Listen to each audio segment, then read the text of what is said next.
YouTubers మధ్య మరోసారి మాటల యుద్ధం మొదలైంది. ఏజూడ్ను మరోసారి అన్వేష్ టార్గెట్ చేశాడు. 14 ఏళ్ల అమ్మాయిని మానభంగం చేశాడన్న ఏజూడ్ వ్యాఖ్యలకు నా అన్వేష్ కౌంటర్ ఇచ్చాడు.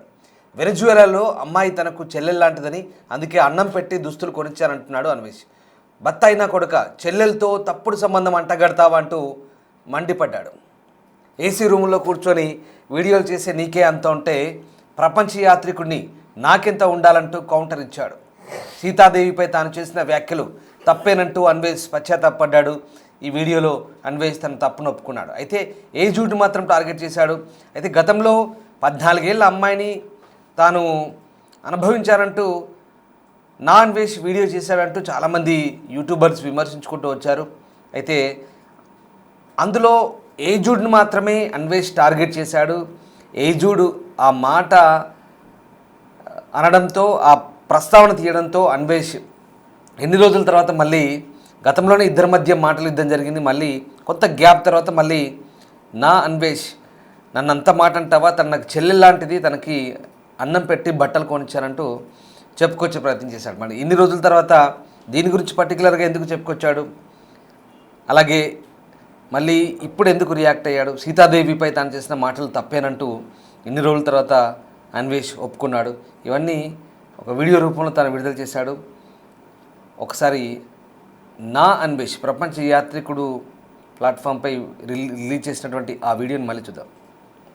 ఒక అమ్మకి అబ్బకి పుట్టుంటే ముందు నాతో పెట్టుకొని తర్వాత నా ఫ్యామిలీ జోలికి రా. అది పక్కన పెట్టి ఇంకోటి విను.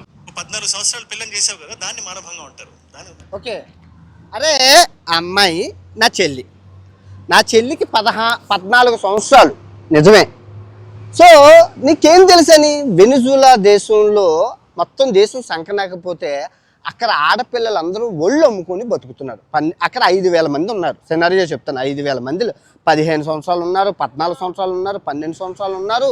ఇంకా చెప్పుకుంటూ పోతే 5,000 సంవత్సరాలు వాళ్ళు ఒళ్ళు అమ్ముకొని బతుకుతున్నారు 1000 రూపాయలకి.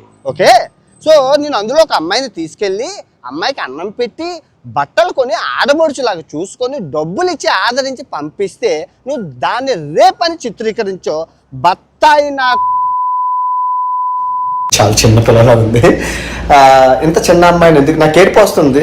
మన సంస్కృతి సాంప్రదాయం ప్రకారం ఆడపిల్లలు వస్తే మన ఇంటికి బొట్టు చీర ఆడతాం. ఇక్కడ బొట్టు చీర లేవు, జాకెట్ బొక్క దొరకలేదు, ఇవి దొరికాయి.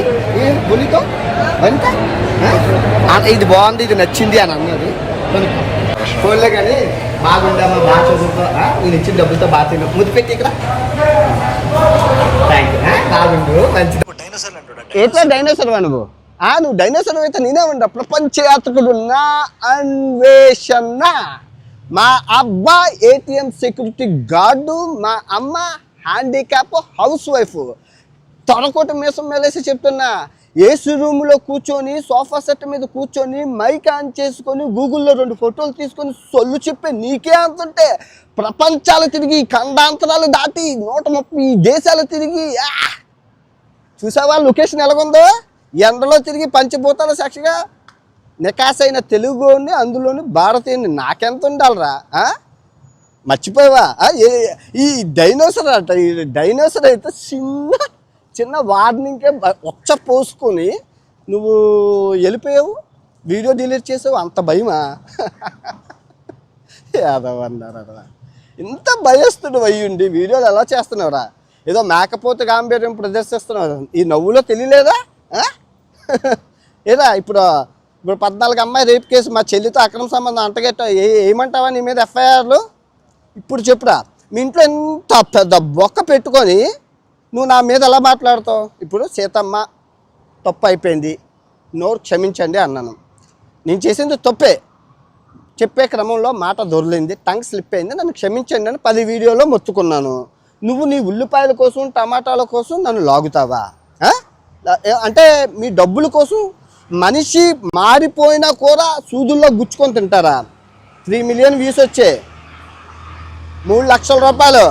ఇంకో వీడియో చేసావు, 1 మిలియన్ వచ్చాయి, 4 లక్షల రూపాయలు. పండగ మీ నాన్నగారికి ఇయ్యు. నాన్నగారు ఒక మనిషిని క్షోభించి కొట్టాం. ఎరా మీ ఇంట్లోనే ఎలాంటి పరిస్థితి ఉంది కదా, నోటు దోలతో నీ తమ్ముడు ప్రణీత్ హనుమంతు కోసం ఎన్ని వీడియోలు చేయమని అడుగుతున్నారు అందరూ? చేయమని అడుగుతున్నారా? చెయ్యాలా వద్దా? ఎరా బత్తాయి ఫ్లైట్ టికెట్ వేస్తావా నాకు? నిత్యం ఫ్లైట్లలో తిరిగి నాకే ఫ్లైట్ టికెట్లు వేస్తావా? నీకు తెలుసా 2025లో నేను 50 లక్షల రూపాయలు పేద ప్రజలకు పంచాను. వెళ్ళి చెక్ చేసుకు అన్నీ ఆన్లైన్లో ఉంటాయి. నేను ఎక్కడా చెప్పలేదు, వాళ్ళే చెప్పుకున్నారు. ఎరా నువ్వు వేస్తానన్న ఫ్లైట్ టికెట్ అదే కొలంబియా నుంచి అదే అమ్మాయికి ఇండియాలో వేసి అదే 14 అమ్మాయిస్ మీద పోక్సో యాక్ట్ మీద వేస్తే నువ్వు నీ తమ్ముడు ఒకే కటకట్టాల్లో ఉంటారు. ఏమంటావా పోక్సో మళ్ళీ పరమంటావా? ఇంకా బత్తాయి రంగు ఈ బత్తాయి భజన ఏం ఉండవు. సోఫాలో కూర్చొని నెలకు 30-40 లక్షలు రావు. ఇంకా పోక్సోలో వెళ్తే ఇంక రావు. ఇప్పుడు మళ్ళీ విను జాగ్రత్తగా. తప్పు ఎవరు చేసినా తప్పే.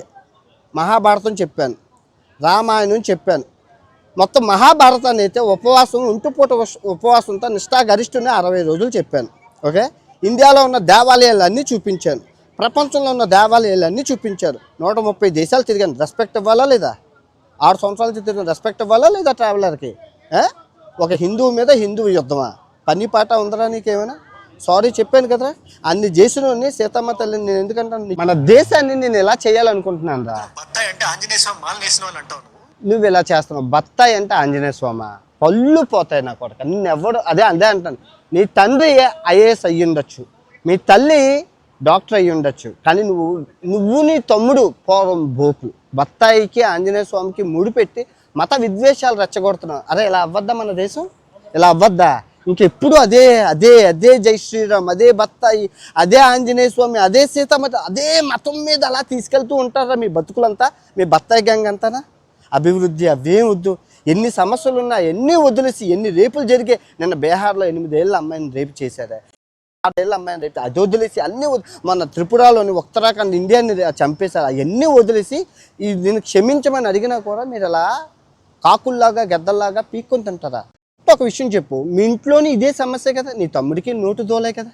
ఆడెళ్ళి సాయి ధర్మతేజ ఏదో అంటే సాయి ధర్మతేజ వెళ్ళి మీ తమ్ముడు పోక్సో యాక్ట్లో ఇరికించాడా? అనుభవిస్తున్నారా మీ ఫ్యామిలీ అంతా? నేనే అన్నాను రా, టంగ స్లిప్ అయినందుకు క్షమాపణ చెప్పాను. అది నేను కావాలని అనలేదు కదా. దొరికిందే తొరుగు అని ఒకటే స్కాట్ వేస్తే అందుకే అంటున్నాను. ఈ 2026 బత్తాయిలందరినీ జ్యూస్ పెంచడానికి ఒకడు వచ్చాడు. బత్తాయిలకి మొగుడు వచ్చాడని చెప్పి చరిత్ర చెప్పుకోవాలి, ప్రపంచం చెప్పుకోవాలి. వణికావా? చిన్న దానికి గిజ్జగా వణుకోయి వీడియో డిలీట్ చేసావా? ఇంక మరి 2026లో అలాగే ఉంటుంది. ప్రతి ఒక్కరు అరే నేను ఒక బూతు అనే మాట తీసేస్తే నేను హీరోని రా. నాకు తప్పులు ఎంచడానికి నాలో ఏమీ లేవు. 99% నేను సూపర్ హీరోని. ఒకే ఒక్క తప్పు ఉంది, బూతు. నా నోట్లో నుంచి వచ్చిన బూతు. ఇప్పుడు అది 2026లో ఇంకెప్పుడు వినపడదు. ఇంకా నా జ్ఞానంతో కొడితే షేక్ అయిపోద్దిరా, ఇండియా షేక్ అయిపోద్ది. నేను తిరిగిన 135 దేశాలకి నుంచి ఇండియా కంపేర్ చేస్తూ చెప్తే ఏం చైనా సిరీస్ మర్చిపోయావా? షేక్ చేశానా లేదా? ఏం జుంబాంబే వీడియోతోని తెలుగు రాష్ట్రాల్లో పార్టీ భవిష్యత్తు మార్చేశాను రా. అది నా వీడియో పవర్ అలా ఉంటుంది. కరెక్ట్గా పాయింట్ మాట్లాడితే షేక్ చేస్తా. తెలుగు ప్రజలు అన్వేషణ తోపు దమ్ముంటాపు ఎందుకంటారో తెలుసురా? ఇంతమంది కుక్కలు అడుస్తున్నా త్వరకొట్టి ఇంకా మీసం ఎలాస్తున్నారు చూడు. అందుకు వాళ్ళకి తెలుసు అవతలోడు మామూలు. అరే బెట్టింగ్ యాప్లప్పుడు ఒక్కొక్కరిని షేక్ చేశాను రా, పోయించాను ఒక్కొక్కరిని. దుబాయ్లో పారిపోయిన వాళ్ళు ఉన్నారు, అజ్ఞాతంలోకి వెళ్ళిపోయిన వాళ్ళు ఉన్నారు, దేశం వదిలి పారిపోయిన వాళ్ళు ఉన్నారు. అది మన హవా. ఇదిగో నేను యూట్యూబ్లోకి వచ్చాక పొడిచింది ఏంటో నేను చెప్తాను చూడు. ఫస్ట్ యూట్యూబ్లోకి వచ్చి 6 సంవత్సరాలు ఫస్ట్ వచ్చి రాగానే MCN అనే మాఫియా ఏదైతే ఉందో యూట్యూబ్లో అది పీకేశాను. ఒక్క MCN క్రియేటర్ కూడా ఇప్పుడు బతికలేరు, అందరూ చచ్చిపోయారు. చెక్ చేసుకో. ఆ తర్వాత ఈ 6 సంవత్సరాలు ఒక్క రూపాయి ప్రమోషన్ కూడా చేయలేదు. మార్కెట్లో 5 బిలియన్ వ్యూస్ నాకు ఉన్నాయి. నేను ఏ రోజు డబ్బు కాసిపోయాను. నన్ను డబ్బుతో కొనలేడు ఎవడు, ప్రేమతో కొనగలడు. అండ్ 3 ఈ మాఫియా ఏదైతే ఉందో బెట్టింగ్ యాప్ మాఫియా 5 సంవత్సరాల పోరాడి కోకొట్ట వేళతో పిక్కిలించి బయటని పారేశాను. ఒక్కనే చేశాను. వన్ అండ్ ఓన్లీ ఆర్మీ నా అన్వేషణ ఆడే చేశాడు. అన్ని సోర్స్. ఈ క్రమంలో ఎన్నో మందిని తిట్టాను, ఎన్నో మందిని కొట్టాను, ఎన్నో రాజకీయాలు చేశాను. అవన్నీ జుజుబి. బట్ నేను చేసింది నాకు తెలుసు కాబట్టి ఇంకా ఫీల్ ప్రౌడ్. ఇంకా చూసుకుంటే ఈ 6 సంవత్సరాల్లో నేను దానం చేసింది అక్షరాల 80 లక్షల రూపాయలు. ప్రతిదీ మార్కెట్లోనే ఉంది, వెళ్ళి చెక్ చేసుకో. నాన్ వెజ్ ఇచ్చింది అని చెక్ చేసుకుంటూ వస్తాయి, నేనేం చెప్పక్కర్లేదు. ఇంకా last but not list tax. ఇండియాకి NRI స్టేటస్లో ఉన్నా నేను ట్యాక్స్ కడుతూనే ఉంటాను. ఎందుకంటే నాకు హక్కు కావాలి భారతీయుని. అనే హక్కు కోసం కడుతున్నాను. ఒక ఎన్సిసి స్టూడెంట్గా, ఒక భారతీయుడిగా. రాబోయే రోజుల్లో ప్రతి బత్తాయికి జ్యూస్ పిండే కార్యక్రమం ఎలా ఉంటుంది అంటే ఒక్కొక్కడికి రక్తం వచ్చేస్తుంది. అరే ఏంటంటే బత్తాయి, నారింజ. బత్తాయి అంటే స్వీట్ లెమన్. ఏది ఇంగ్లీష్లో అడిగావు కదా బత్తాయి అంటే ఏంటని. బత్తాయి అంటే ఆంజనేయ స్వామి కదరా, బత్తాయి అంటే స్వీట్ లెమన్. అండ్ ఆరెంజ్ అంటే నారింజ. గుర్తుపెట్టుకోరా, బత్తాయికి, నారింజకి, స్వీట్ లెమన్కి లెక్క బొక్కలు ఏ స్కూల్లో చదివావో వెళ్ళి చెక్ చేసుకో.